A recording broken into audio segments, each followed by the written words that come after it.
I'll say this again. Being body positive is not an excuse to neglect your health. You made me turn the light on. I don't think these people actually think about what they're posting sometimes. Do you think this person stopped for a second and thought, oh, do you know what? Is this actually my place as a thin person to comment on this? She has a right to comment, and what she's saying isn't any less valid based on her body composition. If I told you your opinion was invalid because you're fat, you would call me a bigot. And rightfully so. So what's the difference between that and what you just did? Is it actually a good idea to create a video that is just repeating a harmful rhetoric that fat people hear every week, if not day, of their lives, online and off? I don't think this person has an understanding of the origins of the body positivity movement, nor do they have an understanding that you cannot look at someone and know everything about their health. Where did she say you can look at someone and know everything about their health? Who said that at all? Nor is it your business to know everything about another person's health. And did you know that shaming fat people into losing weight and making them feel like they can't love themselves because of how they look has detrimental effects, both physical and mental? Stop. So I'm going to play the original video this creator is stitching, and you guys tell me if you hear her tell fat people to stop loving themselves. I'm probably going to get a little bit of hate for this, but it needs to be said. I am currently studying to get my personal training certification from NASM. I have their textbook open right in front of me, and the chapter that I'm reading through talks about obesity. Now, I'm going to start by prefacing with this. I am all for body positivity. The human body is amazing, and there's so many different shapes and sizes and color, and it's honestly fascinating to me. But being body positive is not an excuse to neglect your health. I'm going to read you a little bit. Quote, "Being overweight or obese greatly increases the risk of developing a chronic disease, such as musculoskeletal disorders, diabetes, cancer, hypertension or high blood pressure, high cholesterol, and heart disease." Now I'm going to say this again. Being body positive is not an excuse to neglect your health. As you can see, she didn't say any of the things the creator who stitched the video accused her of saying. How do I respectfully say you're being a fat-phobic asshole to the doctor of my patient who has an eating disorder and he wants her to continue to lose weight? I need suggestions, please. If someone has an eating disorder, I get it. They need to be handled with care. But if they also have a condition that is being caused by excess adiposity, there's a conversation that the doctor needs to have. And by you telling a doctor not to have that conversation, you are putting their physical health at risk for the sake of their mental health. I'm going to read you a little bit. Quote, "Being overweight or obese..." No. Actually, I'm going to tell you some information. If you're considered overweight or obese, do you know that you're actually more likely to survive everything from car wrecks?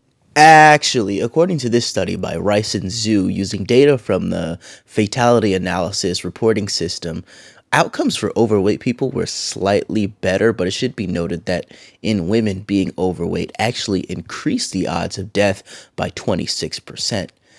The fact is, obese people in car accidents still fared worse. I made this chart to help you visualize the data from the paper. As you can see, every class of obesity fared worse in car accidents, with class 3 obesity having an 80% increase in mortality. To heart disease. Hey, I'm sorry to cut you off again. Using data from the Cardiovascular Disease Lifetime Risk Pooling Project, Khan and colleagues 2018 calculated the lifetime risk of CVD events in obese and overweight individuals to be the highest. Here's a chart to help you visualize that part of the paper. They also found a delay in the time of CVD events in normal weight people compared to obese people. To summarize, obese people experience CVD and CVD events at a younger age and at a higher frequency. This is not the win you think it is. To cancer and all kinds of other things. It is proven time and time again, fat bodies are surviving bodies. It doesn't really matter how you feel about that. I feel like that's a load of crap. This only applies to some cancers, and even that comes with a catch. This meta-analysis by Petrelli and others from 2021 looked at data from over 7 studies consisting of over 6 million patients and found that overall, obese people had a lower odds of surviving cancer as a whole, but for lung cancer, renal cell sarcoma, and melanoma, the survival odds were slightly higher. For lung cancer, researchers noted that most of the studies looking at the condition did not define cancer cachexia, which is a wasting condition associated with lung cancer. And this is important because it's not uncommon for large amounts of weight to be lost upon diagnosis. It's not uncommon to find an obesity paradox in diseases associated with wasting for 3 reasons. 1, it takes longer for fat bodies to waste. 2, formerly obese people are moved into the normal category as a result of the condition. 3, a given treatment could be associated with weight gain. Researchers also noted a similar pattern in melanoma. Even the study of dietetics and thermodynamics do not prove that any one person can control, predict, or maintain a chosen weight or size. Actually, it proves exactly that. It's called the laws of thermodynamics, not the recommendation of thermodynamics. The only thing that is out of our control without medication or surgical intervention is our urges. We hardly talk about genetics being the largest factor and predictor of body type, probably because thin white women who call themselves life coaches can't create content or a product to fix that. I wish people understood that a trait being highly heritable doesn't mean it's highly genetic, or even mostly caused by genetics. Let me provide an example. Enjoyment of hip-hop in the Black community is a highly heritable trait. If you are Black and enjoy it, chances are you have family who enjoy it also, because music taste in general is highly heritable. But that doesn't mean it's highly genetic. If you go over to Senegal, the predominant music genre isn't going to be hip-hop. Let's bring this back to obesity. I use the example of African Americans for a very specific reason. African Americans are essentially a population of West/Central Africans in America. With this knowledge in place, I gathered data from the CDC and World Health Organization to create this graph to illustrate the rates of overweight and obesity in African Americans and other West/Central African countries.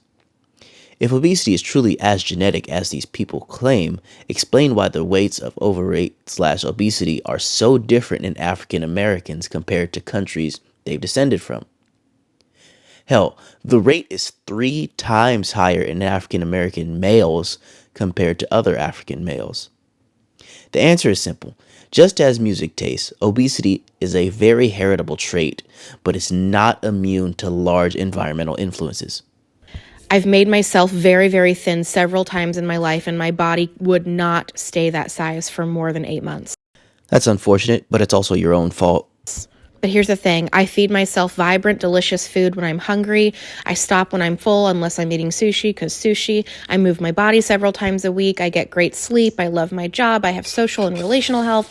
I orgasm regularly. I get sunshine and fresh air. All my labs are in great range, except iron and vitamin D, which is now corrected. And I'm not thin. I never have been naturally, and I never will be naturally. So no, we can't control our body size. And you might not agree, but this is a good thing. We very much can control our bodies. You just happen to suck at it.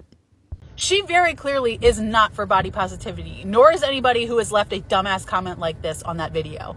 You can't say you're for a social movement and then add but to that statement. It immediately negates whatever you just said, because you're either for the movement or you're not, period. Of course you can. Why wouldn't you be able to? Politics is a great example of this. You can be a Republican, but be for marriage equality. You can be a Democrat, but be against abortion. You don't have to agree with every tenet of a given movement to support a movement. Human thought is way too diverse. And let me be fucking frank with y'all. Do you know how exhausting it is to wake up hating your body every single day? Like, I know that's something that straight-sized people can at least partially identify with, because ridiculous beauty standards have told us we need to hate some feature about ourselves in some capacity. That feeling is amplified significantly when you're fat. Because when you're fat, every single person feels entitled to comment about it, including those who are supposed to love you, like your friends and your family, because they're just concerned for your health. never once considering the mental toll that it takes to have your body talked about constantly. I want y'all to hear me loud and clear on this part. Health is not moral. Okay, story time. My grandmother was a lifetime smoker, and surprise, surprise, she was diagnosed with cancer. And despite going through chemo, she continued to smoke, and she would try to hide it from my mother, and when my mother would catch her, she would criticize her. Do you think she did that because she thought my grandmother was being immoral? No. She did it because she wanted her mother around for a long time. Check out of this victim mentality for a second and see morbidly obese people as people with loved ones who actually love having them around. It has nothing to do with morals. It has everything to do with not wanting to see your loved one in an early grave. This person says it isn't the weight killing people, and I think the other comment said it's the treatment. And yes, 100%. So we were talking about how weight loss surgery and losing weight rapidly and losing large chunks of weight have a lot of serious complications, including higher risk of heart issues, because your body, when it is being starved, starts doing what's called muscle wasting. It starts eating at your muscle instead of your fat, and your heart is a muscle. So, do the math there.